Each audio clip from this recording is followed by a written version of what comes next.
For some odd reason, the guy who won by running from the outside is now trying to govern from the inside. And we see that in his Wall Street reform, where he turned the reform over to Wall Street. And in the healthcare reform, where he's turned the reform over to the insurance companies and the big drug makers.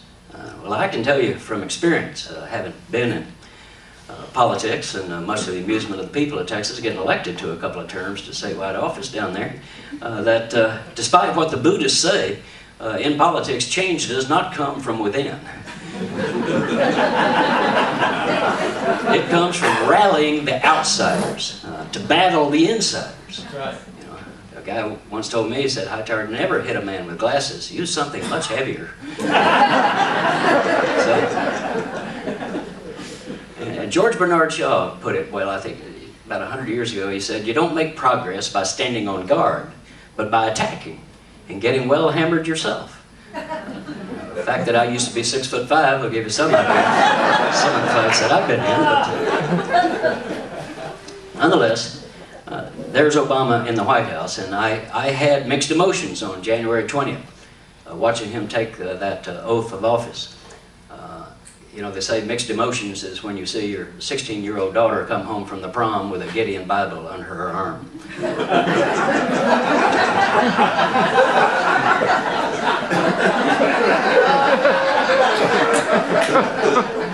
I always have to let that lay out there. Well, on the one hand, here's a guy with good roots, good instincts, public support, public rallying for change. But on the other hand, here's a guy who's facing the hard realities inside Washington, D.C., where the forces of arrogance and avarice, inaction and ignorance reign. 13,000, that's one of the forces he faces. 13,000, that's the number of corporate lobbyists who are in Washington, D.C., day in and day out, working for, against change, to squash reform. In fact, they jump on reform like an alligator on a poodle, you know, they're just all over it. And that's what they did on Wall Street bailout, on healthcare change, and etc. The second power that he faces is that foot-dragging, Obama-hating, right-wing, rushball, Limbaugh-pattering Republicans whose sole goal is to make Obama fail. I mean, we see them on issue after issue. They're squawking like a rooster choking on a peach pit, you know, out there about socialism. Can't have any of this socialism. Confusing, using, and abusing a lot of these sincere folks who go to some of these teabag freedom rallies. Tell them government's trying to take over your Medicare.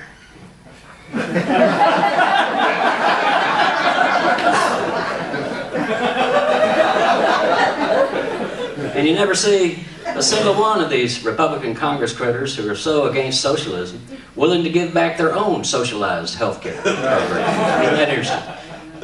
It's why Lily Tomlin has said no matter how cynical you get, it's almost impossible to keep up.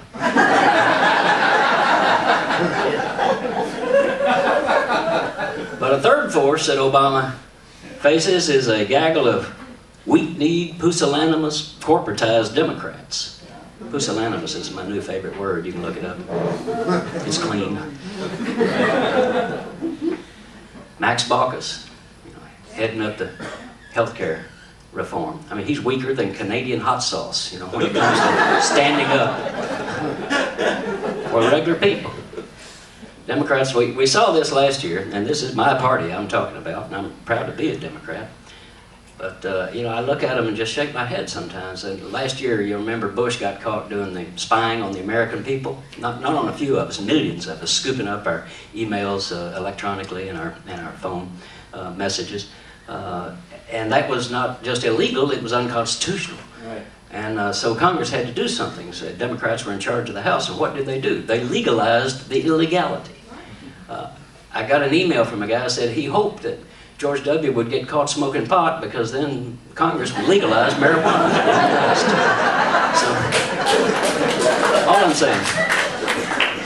all I'm saying is that this is why you and I have to step up.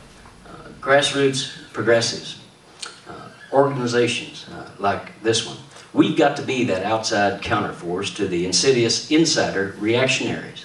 Otherwise, last fall's victories will be nothing but tarnished trophies. We got to back up Obama when he's right, but we got to buck him up when he is wrong. And I think we've got a chance to make that difference, though, with him, and including with a number of the Democrats in the Congress. I think we have a possibility for change, but we have to be the force. Obama himself said it just before his inauguration. Said millions of people were involved in our campaign. I don't want them to just sit around waiting for me to do something. I want them to be pushing their agendas. He asked for it. And we need to be doing it.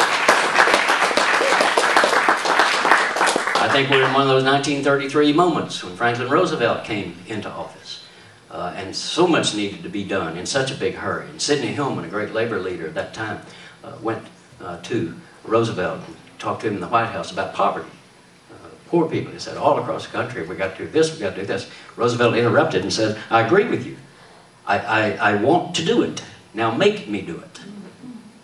And that's where I think we are today. My message to you, and I'm sure you're wondering what it is this. It's up to us, you and me. Democracy has always come down to you and me, pushing, demanding, protesting, organizing, rallying for real change. I was up in Vermont about 4 or 5 years ago with Bernie Sanders, our good man who's in the Senate now, and a guy came up wearing a political button. It was the best one I've ever seen. It said, wearing a button is not enough.